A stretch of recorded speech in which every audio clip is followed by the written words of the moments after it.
Témoigner. Référence biblique, Acte 9.19-21, 22.15, 1 Jean 4.14, Jean 1.40-45, 4.29, Marc 5.19. Et le sens de témoigner. Combien de temps subsiste la lumière d'une bougie? Il est évident que la lumière s'éteindra quand la bougie sera consumée. Mais, si on allume une autre bougie à l'aide de la première, la lumière doublera d'intensité. Est-ce que la lumière de la première bougie sera diminuée parce qu'elle a allumé la seconde? Non. Si on utilise la seconde pour en allumer une troisième, la lumière va-t-elle diminuer? Non. La lumière de chaque bougie durera jusqu'à ce que celle-ci s'éteigne. Pourtant, lorsque la première bougie s'éteindra, la deuxième sera toujours allumée. Quand la deuxième bougie s'éteindra, la troisième scintillera encore. Si on continue d'allumer des bougies, la lumière ne s'éteindra jamais. C'est une image du témoignage de l'Église. Quand le Fils de Dieu était sur la terre, il a allumé la première bougie. Après cela, d'autres bougies ont été allumées les unes après les autres. Pendant ces 19 siècles, l'Église a été comme une bougie, lorsqu'une bougie s'éteignait, une autre restait allumée pour conserver le témoignage. Cela se répète encore aujourd'hui. L'Église n'a jamais cessé de briller sur cette terre.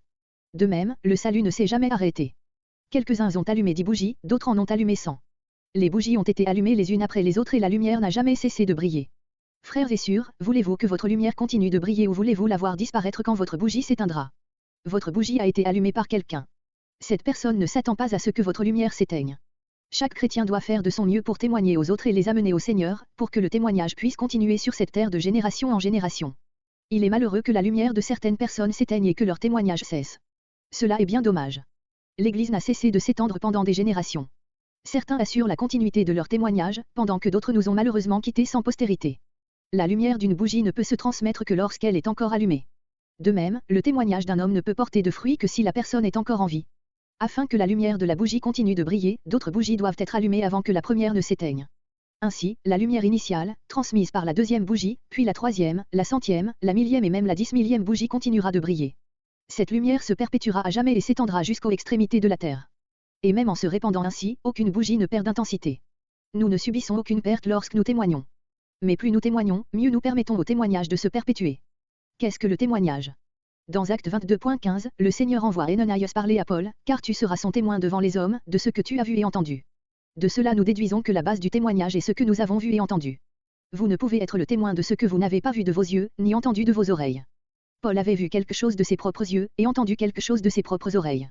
Dieu l'a chargé d'être témoin de ce qu'il avait vu de ses propres yeux et entendu de ses propres oreilles. La première épître de Jean, au verset 4.14 nous dit ce qu'est le témoignage, et nous avons vu et nous témoignons que le Père a envoyé le Fils comme sauveur du monde. Une personne est témoin de ce qu'elle a vu. Remerciez Dieu que vous ayez cru au Seigneur. Vous l'avez rencontré, vous avez cru en lui, vous l'avez reçu et vous l'avez obtenu. Vous êtes sauvés. Vous avez été délivrés de vos péchés, vous avez reçu le pardon et obtenu la paix. Maintenant que vous avez cru en lui, quelle joie vous possédez. Cette joie est quelque chose de nouveau pour vous. Avant, le poids de vos péchés était lourd à porter. Mais maintenant, grâce à Dieu, vous n'avez plus à porter ce fardeau. Vous avez vu et entendu. Que devriez-vous faire aujourd'hui? Vous devriez témoigner de votre expérience. Cela ne veut pas dire que vous devriez quitter votre travail pour être prédicateur. Cela veut dire que vous devriez témoigner à vos amis, à votre famille et à vos connaissances de ce que vous avez vu et entendu, et les conduire au Seigneur. L'Évangile s'arrêtera avec vous si votre témoignage ne continue pas. S'il est vrai que vous êtes sauvés, vous avez la vie du Seigneur et votre bougie est allumée. Mais si vous n'allumez pas d'autres bougies, le flambeau que vous portez sera perdu lorsque votre bougie s'éteindra. Vous ne devrez pas rencontrer le Seigneur les mains vides. Quand vous rencontrerez le Seigneur, vous devriez amener beaucoup de personnes avec vous. Dès le début, les nouveaux convertis doivent apprendre à témoigner aux personnes qu'ils rencontrent et à les amener au Seigneur. Il ne faut jamais être fainéant dans ce domaine. Si un croyant n'ouvre pas la bouche dès le début, après quelques jours il s'habituera à se taire, par la suite, il lui faudra faire de gros efforts pour garder le silence. Vous avez cru au Seigneur. Pour la première fois, vous avez goûté à son grand amour, vous avez reçu ce grand sauveur, vous avez obtenu un si grand salut et expérimenté une si grande délivrance. Malgré cela, vous ne donnez pas votre témoignage, c'est-à-dire que vous ne cherchez pas à allumer d'autres bougies. Le Seigneur en attend plus de vous. 2 exemples de témoignage. Considérons 4 parties de la parole. Elle nous montre de bons exemples de témoignage. A. Aller en ville pour parler à d'autres. Dans Jean 4, le Seigneur parla à la Samaritaine de l'eau vive et elle comprit que personne sur la terre ne pouvait trouver de satisfaction sans avoir cette eau vive. Tous ceux qui ne boivent que l'eau du puits auront à nouveau soif. Quel que soit le nombre de fois qu'un homme boira de cette eau, il aura toujours soif et ne sera jamais satisfait. C'est seulement en buvant l'eau du Seigneur que nous pouvons ne plus avoir soif parce qu'alors, une source jaillira de nous et nous satisfera continuellement. Seule cette source intérieure peut nous donner la vraie satisfaction. La femme samaritaine s'est mariée 5 fois. Elle s'est mariée avec un homme après l'autre, elle a changé 5 fois de mari, pourtant elle n'a jamais été satisfaite. Elle buvait sans cesse mais elle n'était jamais satisfaite. De plus, l'homme qui était avec elle à ce moment-là n'était pas son mari. Elle était sans aucun doute une personne insatisfaite. Mais le Seigneur avait de l'eau vive qui pouvait la satisfaire. Lorsque le Seigneur lui montra qui il était, et lorsqu'elle fut satisfaite grâce à lui, elle laissa sa cruche et s'en alla dans la ville en disant, venez voir un homme qui m'a dit tout ce que j'ai fait, ne serait-ce pas le Christ? V29. Sa première réaction fut de témoigner aux autres. Qu'a-t-elle témoigné? Elle a témoigné Christ. Peut-être les gens de la ville savaient-ils certaines choses sur elle, mais il y avait probablement beaucoup de choses qu'ils ne savaient pas. Pourtant le Seigneur lui a tout dit. Elle a témoigné aux autres, en disant, n'est-ce pas le Christ? Au moment où elle a vu le Seigneur, elle a ouvert la bouche pour inviter les autres à venir voir qu'il était le Christ. Grâce aux paroles de la Samaritaine, beaucoup de personnes crurent au Seigneur. Chaque chrétien a l'obligation d'être un témoin, de présenter le Seigneur aux autres. Le Seigneur a sauvé un grand nombre de pécheurs comme moi. S'il n'est pas le Christ, qui d'autre peut-il être? S'il n'est pas le Fils de Dieu, qui d'autre peut-il être? Je ne puis qu'ouvrir la bouche pour le déclarer. Je dois ouvrir la bouche pour témoigner. Bien que je ne sache peut-être pas comment donner un message, je sais au moins qu'il est le Christ, je sais qu'il est le Fils de Dieu, le Sauveur choisi par Dieu. J'ai vu que j'étais un pécheur et je sais que le Seigneur m'a sauvé. Je ne peux pas expliquer ce qui m'est arrivé, mais je peux proposer aux autres de venir voir quel grand changement s'est opéré en moi. Je ne sais pas comment cela s'est produit. Auparavant, je me considérais comme un homme bon. Maintenant je me vois comme un pécheur. Le Seigneur m'a montré mes péchés, des choses que je ne pensais pas être des péchés. Maintenant, je sais quel genre de personne je suis. J'ai commis beaucoup de péchés dans le passé, inconnus des autres et parfois même de moi. J'ai commis beaucoup de péchés, sans savoir que c'était des péchés. Voilà un homme qui m'a dit tout ce que j'ai fait. Il m'a dit ce que je savais déjà, et il m'a aussi dit ce que je ne savais pas. Je peux seulement confesser que j'ai touché Christ et que j'ai rencontré le Sauveur. Voilà un homme qui m'a dit que le mari que j'avais n'était pas mon mari. Il m'a dit que si je buvais de l'eau du puits, j'aurais à nouveau soif et que je reviendrais pour en reprendre. Comme ces paroles étaient vraies. Viens et vois. N'est-il pas le Sauveur? N'est-il pas le Christ? N'est-il pas le seul qui puisse nous sauver? Tous ceux qui ont vu qu'il était pécheur ont sûrement un témoignage à donner. Ceux qui ont vu le Sauveur ont aussi un témoignage à donner. Cette femme a donné son témoignage dans les 2 heures qui ont suivi sa rencontre avec le Seigneur. Cela s'est passé le même jour, non pas quelques années plus tard, au retour d'une réunion évangélique. Elle a témoigné aux autres immédiatement après être repartie vers la ville. Lorsqu'une personne est sauvée, elle devrait sans tarder dire aux autres ce qu'elle a vu et compris. Ne parlez pas de ce que vous ne savez pas, et ne donnez pas un long discours. Dites-leur seulement ce que vous savez. Voilà ce dont vous devez témoigner, il vous suffit de dire aux autres comment vous vous sentez. Certains peuvent dire, j'étais tellement dépressif avant de croire au Seigneur. Mais maintenant que je crois au Seigneur, je suis heureux. Dans le passé, j'ai fait différentes choses mais je n'étais jamais satisfait. Maintenant je ressens une douceur ineffable. Avant de croire au Seigneur, je ne pouvais pas dormir la nuit. Mais maintenant, je dors bien. J'étais rempli d'anxiété et d'amertume. Mais maintenant, la paix et la joie m'accompagnent partout. Vous ne pouvez pas dire ce que vous ne savez pas. Ne parlez pas de choses qui dépassent vos connaissances ou votre situation présente. Cela vous mènera dans des discussions vaines. Présentez-vous aux autres comme un témoin vivant. Ils ne pourront rien contester. B. Allez vers les siens. Dans Marc 5.20 nous voyons une personne qui était possédée par des démons. C'est le cas le plus sévère de possession démoniaque enregistré dans la Bible. Une légion de démons habitait dans cet homme. Il vivait parmi les tombes et personne ne pouvait le lier, pas même avec une chaîne. Nuit et jour, il criait parmi les tombes et dans les montagnes, se meurtrissant avec des pierres. Quand le Seigneur a commandé aux démons de sortir de lui, ils sont entrés dans environ 2000 pourceaux qui ont tout dévalé la colline pour se jeter dans la mer où ils se sont tout noyés. Après avoir sauvé le démoniaque, le Seigneur lui a dit, va dans ta maison, vers les tiens, et raconte-leur tout ce que le Seigneur t'a fait, et comment il a eu pitié de toi. Une fois que vous avez été sauvés, le Seigneur veut que vous disiez à votre famille, à vos voisins, vos amis, vos collègues que vous êtes maintenant une personne sauvée. Vous devriez leur dire non seulement que vous croyez en Jésus, mais aussi toutes les bonnes choses que le Seigneur a faites pour vous. Il veut que vous confessiez et que vous témoigniez aux autres de ce qui vous est arrivé. Ainsi, d'autres lumières seront allumées, le salut se répandra, et il ne s'arrêtera pas avec vous. Quel dommage que beaucoup d'âmes dans les familles chrétiennes soient sur le chemin de la perdition éternelle. Certains de nos parents, de nos enfants, des membres de nos familles et certains de nos amis n'ont jamais entendu la parole de Christ venant de notre propre bouche. Ils ont seulement la bénédiction et la joie de l'âge présent, sans avoir l'espoir de l'âge à venir. Pourquoi nous retiendrions-nous de dire ce que le Seigneur a fait pour nous? Ils sont tout près de nous, et s'ils n'entendent pas la parole de notre bouche, de qui l'entendront-ils? Pour témoigner à notre famille, nous devons leur montrer quel merveilleux changement s'est opéré dans nos vies depuis que nous croyons au Seigneur. Alors seulement, ils écouteront. Alors seulement ils pourront croire. Nous devons être plus justes, nous oublier plus nous-mêmes, aimer davantage, être plus généreux, et plus joyeux qu'avant. Ils ne nous croiront pas s'il n'y a pas de changement dans notre comportement. En même temps, il nous faut témoigner la raison de ce changement. C'est le proclamer dans la synagogue. Acte 9.19-21 dit, Saul resta quelques jours avec les disciples qui étaient à Damas. Et aussitôt, il prêcha dans les synagogues que Jésus est le Fils de Dieu. Tous ceux qui l'entendaient étaient dans l'étonnement et disaient, n'est-ce pas celui qui persécutait à Jérusalem ceux qui invoquent ce nom, et n'est-il pas venu ici pour les emmener liés devant les principaux sacrificateurs? Saul était sur le chemin de Damas pour lier ceux qui croyaient au Seigneur. Mais il rencontra le Seigneur en cours de route et le Seigneur lui parla. Au moment où la lumière parut, il tomba sur la face et devint aveugle. Les hommes qui voyageaient avec lui le guidèrent par la main et le conduisirent à Dama. Il resta là 3 jours sans voir, ni manger, ni boire. Le Seigneur envoya Ananias pour lui imposer les mains, et Paul recouvra la vue, se leva et fut baptisé. Après qu'il eut mangé, il fut fortifié. Quelques jours plus tard, il alla directement dans les synagogues afin de proclamer que Jésus est le Fils de Dieu et de témoigner aux autres. Il était évidemment difficile pour lui de faire cela, car il avait persécuté les disciples du Seigneur. Il était peut-être un membre du Sanhédrin. Le Sanhédrin juif comprenait 71 personnes et il faisait peut-être partie de celle-là. Il avait une lettre scellée du souverain sacrificateur et il était en chemin pour lier ceux qui croyaient au Seigneur et les conduire chez le souverain sacrificateur. Que devait-il faire maintenant qu'il croyait au Seigneur? Initialement, il faisait lier ceux qui croyaient au Seigneur. Maintenant lui-même était en danger d'être lié. Humainement parlant, il aurait dû s'enfuir ou se cacher. Mais au lieu de cela, il alla dans les synagogues, non pas dans une seule mais dans plusieurs, pour prouver que Jésus est le Fils de Dieu. Cela nous montre que la première chose qu'une personne devrait faire après avoir reçu le Seigneur, c'est de témoigner de lui. Après que Paul recouvrit la vue, il saisit la première occasion pour témoigner que Jésus de Nazareth est le Fils de Dieu. Tous les croyants devraient faire la même chose. Chacun sait dans le monde qu'il existe un Jésus. Mais pour la plupart, Jésus n'est qu'un homme parmi les millions d'autres dans ce monde. En d'autres termes, Jésus est considéré comme un simple homme parmi d'autres. Bien qu'ils le considèrent un petit peu différemment qu'un simple homme, pour eux il reste quelqu'un d'ordinaire.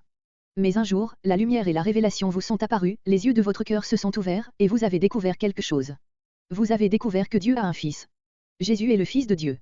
Quelle grande découverte! Vous avez découvert qu'il y a un homme parmi tous les hommes qui est le Fils de Dieu. C'est vraiment merveilleux. Quand une personne reçoit le Seigneur Jésus comme son Sauveur et le confesse comme le Fils de Dieu, elle fait une grande chose, une chose immense. Elle ne peut pas prendre cela à la légère, c'est un événement grandiose. Parmi les millions d'hommes de ce monde, elle en a découvert un qui est le Fils de Dieu. Quelle découverte merveilleuse et immense! Parmi les milliards d'hommes à travers l'histoire, elle a soudain découvert que Jésus de Nazareth est le Fils de Dieu. C'est de toute évidence une chose très importante. Il est évident que nous serions remplis d'étonnement si quelqu'un venait à découvrir un ange parmi nous. Combien plus merveilleux est-ce encore, quand quelqu'un découvre le Fils de Dieu. Nous ne savons pas combien de fois le Seigneur est supérieur aux anges. Il n'y a pas de comparaison entre les deux. Les anges sont de loin inférieurs au Seigneur. Nous avons dans ce texte un homme qui était sur le point de lier tous ceux qui croyaient au nom du Seigneur. Mais après être tombé et s'être relevé, il est allé dans les synagogues et a proclamé que Jésus est le Fils de Dieu. Soit il était fou, soit il avait reçu une révélation. Il n'était pas fou. Bien entendu, il avait reçu une révélation. Il avait rencontré le seul parmi des millions qui soit le Fils de Dieu. Si vous réalisez combien la découverte que vous avez faite est grande et combien elle est importante et merveilleuse, vous irez certainement tout de suite dire aux autres, j'ai rencontré le Fils de Dieu. Vous allez certainement proclamer à haute voix, Jésus est le Fils de Dieu. Comment une personne peut-elle rester assise et se comporter comme si rien n'était arrivé quand elle a reçu le Seigneur Jésus et qu'elle est sauvée? Si une personne croit au Seigneur Jésus sans rien ressentir, si elle ne considère pas cela comme étant merveilleux ou spécial, nous pouvons nous demander si elle croit réellement. Il y a ici quelque chose de grand, de merveilleux, d'extraordinaire, de spécial, qui dépasse toute imagination, Jésus de Nazareth est le Fils de Dieu. Cet homme vient juste de se rétablir de son infirmité, il vient juste de recouvrer la vue. Nous le voyons courir immédiatement dans les synagogues et proclamer, Jésus de Nazareth est le Fils de Dieu. Chaque croyant qui a vu devrait aller dans les synagogues et crier, Jésus de Nazareth est le Fils de Dieu. Quand on considère que Jésus de Nazareth est le Fils de Dieu, on ne peut que penser que c'est la découverte la plus merveilleuse qui soit. Aucune découverte ne peut être plus étonnante et plus cruciale que celle-ci. Quelle chose immense pour nous que de découvrir que cet homme est le Fils de Dieu. Quand Pierre a dit au Seigneur, tu es le Christ, le Fils du Dieu vivant, le Seigneur Jésus lui a répondu, la chair et le sang ne t'ont pas révélé cela, mais mon Père qui est dans les cieux, Matthieu 16.16-17. Pendant qu'il était secrètement parmi nous, personne ne le connaissait sauf ceux qui en avaient reçu la révélation de la part du Père. Frères et sœurs, ne considérez jamais votre foi comme une chose insignifiante. Vous devez réaliser que votre foi est une chose merveilleuse. Saul se sentait contraint d'aller dans les synagogues et de parler, parce qu'il savait que sa découverte était tellement merveilleuse. Vous ferez de même si vous réalisez combien ce que vous avez vu est merveilleux. Jésus de Nazareth est le Fils de Dieu. C'est un fait infiniment merveilleux et glorieux. Dès un par un. Nous devons non seulement aller dans la ville, vers les nôtres et dans les synagogues pour témoigner aux autres de sa foi, mais aussi porter un témoignage particulier, afin de conduire les autres au Seigneur, individuellement. Tel est le sens de Jean 1.40-45. Dès qu'André crut au Seigneur, il conduisit son frère Pierre au Seigneur. Bien que par la suite Pierre eût plus de dons qu'André, c'est André qui l'avait mené au Seigneur. Philippe et Nathanaël étaient amis, Philippe crut en premier au Seigneur puis il amena son ami à recevoir le Seigneur. André mena son frère et Philippe son ami. Dans ces deux cas, un croyant mène une autre personne au Seigneur seul à seul. Il y a environ 100 ans vivait un croyant appelé Harvey Page. Bien que cet homme n'eût aucun don exceptionnel et ne sut pas conduire beaucoup de personnes au Seigneur, le Seigneur fut bon envers lui et lui ouvrit les yeux pour qu'il réalise qu'il pouvait mener au moins une personne au Seigneur. Il ne pouvait pas faire de très grandes œuvres, mais il pouvait se concentrer sur une personne. Il savait seulement dire, je suis sauvé. Vous aussi, vous avez besoin d'être sauvé. Une fois qu'il s'attachait à une personne, il ne voulait pas la lâcher. Il priait et parlait à son ami jusqu'à ce qu'il soit sauvé. Par cette pratique, il gagna fermement plus de 100 personnes au Seigneur avant sa mort. Dans un certain pays, vivait un croyant nommé Todd, il était fort doué pour mener des personnes au Seigneur. Il avait 16 ans lorsqu'il fut sauvé. C'était un jour férié et il était dans un village. Un couple plus âgé qui appartenait à une église l'avait invité chez eux. Ils étaient des travailleurs expérimentés et ils le conduisirent au Seigneur. Le jeune homme avait vécu une vie immorale, mais ce jour-là, il s'agenouilla pour prier et fut sauvé. Au cours de la conversation, le jeune homme apprit que la parole ne pouvait pas se répandre dans cette région, car un certain monsieur Dickens ne voulait pas se repentir. Lorsque Todd entendit ceci, il demanda « Qui est ce monsieur Dickens ?» Ils lui répondirent que c'était un soldat retraité d'une 60aine d'années. Il gardait un fusil chez lui et jurait de tirer sur quiconque viendrait lui prêcher l'Évangile. Il considérait tous les chrétiens comme des hypocrites, et les appelait tous par ce nom. Chaque fois qu'il croisait un chrétien, il se comportait d'une manière violente. Aucun chrétien n'osait lui prêcher l'Évangile ni même passer dans la rue où il vivait. Lorsqu'il savait qu'un chrétien passait dans sa rue, il sortait pour le maudire férocement et violemment. Quand Todd entendit cela, il pria « Ô Seigneur, j'ai reçu ta grâce aujourd'hui. Tu m'as sauvé. Je dois aller témoigner à monsieur Dickens. » Avant même d'avoir fini son thé, il dit « J'y vais. » Il était sauvé depuis à peine 2 heures, et déjà il voulait témoigner à monsieur Dickens. Le vieux couple tenta de le dissuader en disant « N'y va pas. » Beaucoup sont allés et ont échoué. Il a chassé certains avec un bâton. D'autres se sont enfuis après qu'il les a menacés avec son fusil. Bien qu'il ait battu de nombreuses personnes, nous ne voulons pas le mener en justice, afin de garder un bon témoignage de l'Évangile. Cela lui a donné une excuse pour être encore plus viol. Todd dit « Je sens que je dois y aller. » Il arriva à la maison de monsieur Dickens. Dès qu'il frappa, l'homme vint à la porte, un bâton à la main, et demanda « Jeune homme, que veux-tu » Todd répondit « Puis-je vous dire quelques mots ?» L'homme hocha la tête et tous deux entrèrent dans la maison. Au moment où ils entraient, Todd dit « Je voudrais que vous receviez le Seigneur Jésus comme votre sauveur. » Monsieur Dickens leva son bâton et dit « Tu dois être nouveau par ici. Je te laisserai partir sans te frapper. Mais n'as-tu pas entendu que nul n'est autorisé à prononcer le nom de Jésus ici? Sors d'ici. Sors tout de suite. » Todd dit encore « Je voudrais que vous croyiez en Jésus. » Monsieur Dickens devint furieux. Il courut dans l'escalier et revint un fusil à la main. Il cria « Sors d'ici ou je tire. » Todd répondit « Je vous demande de croire en Jésus. Si vous voulez tirer, vous le pouvez. Mais laissez-moi prier avant de tirer. » Il s'agenouilla immédiatement devant monsieur Dickens et pria « Seigneur. Cet homme ne te connaît pas. Sauve-le, s'il te plaît. » Il pria à nouveau « Seigneur, aie pitié de monsieur Dickens. » Après avoir prié 5 ou 6 fois, il entendit un marmonnement près de lui. Un instant plus tard, il entendit monsieur Dickens poser son arme. Bientôt monsieur Dickens se mit à genoux à côté de Todd et pria « Seigneur, aie pitié de moi. » En quelques minutes, cet homme reçut le Seigneur. Il prit le jeune homme par la main et dit « Dans le passé, j'ai seulement entendu l'Évangile. Aujourd'hui, je l'ai vu. » Plus tard le jeune homme raconta « La première fois que j'ai vu son visage, c'était réellement un visage de pécheur. Chaque ride parlait du péché et du mal. Puis la lumière brilla à travers ses rides et chacune semblait dire « Dieu est miséricordieux envers moi. » Le dimanche suivant, monsieur Dickens alla à l'église et par la suite il conduisit des douzaines de personnes au Seigneur. Dans les 2 premières heures suivant son salut, Todd mena une personne particulièrement difficile au Seigneur. Plus un nouveau croyant ouvre la bouche tôt, mieux ce sera. Nous ne devons pas perdre de temps pour mener les autres à Christ. 3. L'importance de témoigner. A. Une grande joie. Les 2 jours les plus heureux dans la vie de chaque croyant sont, le jour où il croit au Seigneur et le jour où, pour la première fois, il conduit une autre personne à Christ. Le premier est, il faut le dire, un jour particulièrement heureux. Cependant, la joie d'amener quelqu'un au Seigneur pour la première fois peut très bien être supérieure à celle du jour de son propre salut. De nombreux chrétiens n'expérimentent pas beaucoup de joie, parce qu'ils ne parlent pas beaucoup en faveur du Seigneur, ils n'ont jamais mené quelqu'un au Seigneur. B. Apprendre à être sage. Proverbe 11.30 dit, et celui qui gagne des âmes est sage. Dès le tout début de notre vie chrétienne, nous devrions apprendre à gagner des âmes par divers moyens. Nous devrions apprendre à être sages. Cela fera de nous des personnes utiles à l'Église. Je ne parle pas de prêcher un message évangélique du haut d'une chaire. Ce type de prédication ne pourra jamais remplacer le travail personnel de quelqu'un qui conduit d'autres personnes au Seigneur. Une personne qui sait seulement prêcher en chair ignore peut-être comment conduire une autre personne au Seigneur. Nous ne vous exhortons pas à donner un message du haut de la chair. Nous vous demandons de sauver des hommes. De nombreuses personnes sont de bons prédicateurs, mais ne savent pas sauver les hommes. Ils ne savent pas quoi faire quand on leur amène une personne. Ils sont de peu d'utilité. Ceux qui sont réellement utiles, ce sont ceux qui peuvent mener les hommes à Christ de façon individuelle. C'est donner la vie. Nul arbre ne va germer sans donner plus tard d'autres pousses. De même, personne ne peut avoir la vie de Dieu sans générer d'autres vies. Ceux qui ne témoignent jamais aux pécheurs ont probablement besoin que d'autres leur témoignent. Ceux qui n'ont pas le désir de conduire d'autres âmes à la repentance devant le Seigneur ont certainement besoin de repentance eux-mêmes. Ceux qui se tiennent silencieux pour le Seigneur devant d'autres ont probablement besoin d'entendre à nouveau la voix de l'Évangile de Dieu. Personne ne peut être avancé au point de ne plus avoir besoin de sauver d'autres personnes. Personne ne peut atteindre un niveau où il n'a plus besoin de témoigner aux autres. Les nouveaux convertis doivent apprendre à témoigner dès le tout début. C'est quelque chose qu'il nous faudra faire jusqu'à la fin de notre vie. Quand vous aurez un peu plus avancé dans la vie spirituelle, d'autres vous diront peut-être, vous devez être un canal d'eau vive. Vous devez être un avec le Saint-Esprit afin que l'eau vive, le Saint-Esprit, puisse couler à travers vous. Tout canal a deux extrémités. Ce canal du Saint-Esprit, ce canal de vie, a aussi deux extrémités. L'une est tournée vers le Saint-Esprit, vers la vie, et vers le Seigneur, tandis que l'autre est tournée vers l'homme. L'eau vive ne coulera jamais si l'extrémité du côté de l'homme est fermée. Personne ne peut se tromper au point qu'il pense que seule l'ouverture vers le Seigneur suffit. L'eau vive ne coule pas à travers ceux qui ne sont ouverts que vers le Seigneur. Une extrémité doit être ouverte vers le Seigneur, et l'autre vers l'homme. L'eau vive jaillira seulement quand les deux extrémités seront ouvertes. De nombreuses personnes sont impuissantes devant Dieu parce que leur extrémité vers Dieu n'est pas ouverte. Mais beaucoup plus nombreuses sont celles qui sont impuissantes parce que leur ouverture pour témoigner et conduire d'autres à Christ est fermée. D'expérimenter la misère de la séparation éternelle. De nombreuses personnes n'ont pas entendu l'Évangile parce que vous ne leur avez pas encore témoigné. La conséquence de cela, c'est la séparation éternelle, ce n'est pas seulement une séparation temporaire. C'est trop important. Un jour, un frère fut invité à dîner chez quelqu'un.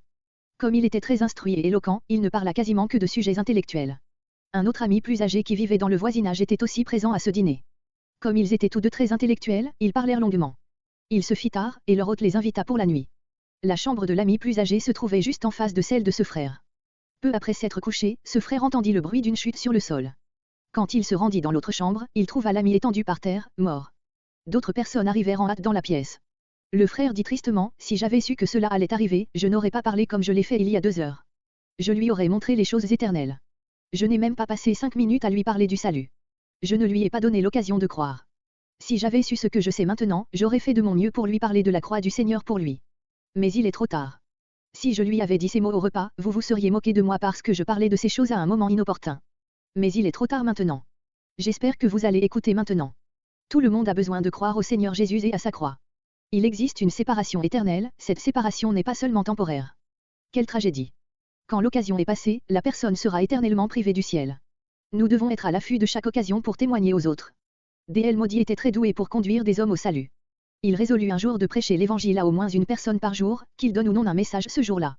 Un soir, il se mit au lit, et se souvint qu'il n'avait pas prêché l'évangile ce jour-là. Qu'allait-il faire? Il se rhabilla et sortit en essayant de trouver quelqu'un à qui il puisse parler. Il était déjà minuit lorsqu'il regarda sa montre, les rues étaient vides. Où pouvait-il bien trouver quelqu'un à cette heure tardive? La seule personne à qui il put parler fut un policier qui était de service, il vous faut croire au Seigneur. Le policier n'était pas d'humeur à ce moment, et il renvoya Moody un peu irrité, disant, « N'avez-vous rien de mieux à faire que d'essayer de me persuader de croire en Jésus à cette heure de la nuit ?» Moody rentra chez lui après avoir échangé quelques mots avec lui. Mais le policier fut touché par les paroles de Moody. Quelques jours plus tard, il rendit visite à Moody et fut sauvé. Dès qu'une personne est sauvée, elle devrait prendre la décision devant le Seigneur de conduire des hommes à lui. Chacun devrait avoir une liste avec les noms des âmes qu'il pense sauver pendant l'année. Il devrait prendre la décision d'en sauver 10 ou 20 par an. Puis il devrait se mettre à prier pour eux. Les prières d'ordre général sont des prières inutiles. Si vous dites au Seigneur, « Oh Seigneur, sauve les pécheurs », c'est une prière trop générale. Vous devez avoir un but spécifique en tête. Si vous en voulez 10, visez 10. Si vous en voulez 20, visez 20. Vous pouvez préparer un cahier dans lequel vous écrirez les noms des personnes que vous aurez gagnées au Seigneur. À la fin de l'année, vous pouvez compter le nombre de ceux qui sont sauvés et ceux qui ne le sont pas encore. Continuez de prier pour ceux qui ne sont pas encore sauvés. Tous les frères et sœurs devraient mettre cela en pratique. Ce n'est pas trop de gagner 30 ou 50 âmes par an, 10 ou 20 est classique. Nous devons prier le Seigneur pour un nombre spécifique. Le Seigneur veut entendre nos prières spécifiques. Nous devrions prier le Seigneur chaque jour et témoigner dès qu'une occasion se présente. Si chacun de nous prêche l'Évangile et conduit des personnes au Seigneur de cette façon, notre vie spirituelle va beaucoup progresser d'ici quelques années. Nous devons passer le flambeau de l'Évangile et offrir la lumière à tous ceux qui nous entourent. Encourageons tous les chrétiens à éclairer les autres. Le témoignage de l'Évangile doit émaner de nous jusqu'au retour du Seigneur. Nous ne devrions pas nous éteindre sans avoir allumé d'autres bougies. Il nous faut allumer toujours plus de bougies. Il y a tellement d'âmes devant nos yeux en attente du salut. Nous devons faire de notre mieux pour témoigner aux autres et les conduire à Christ.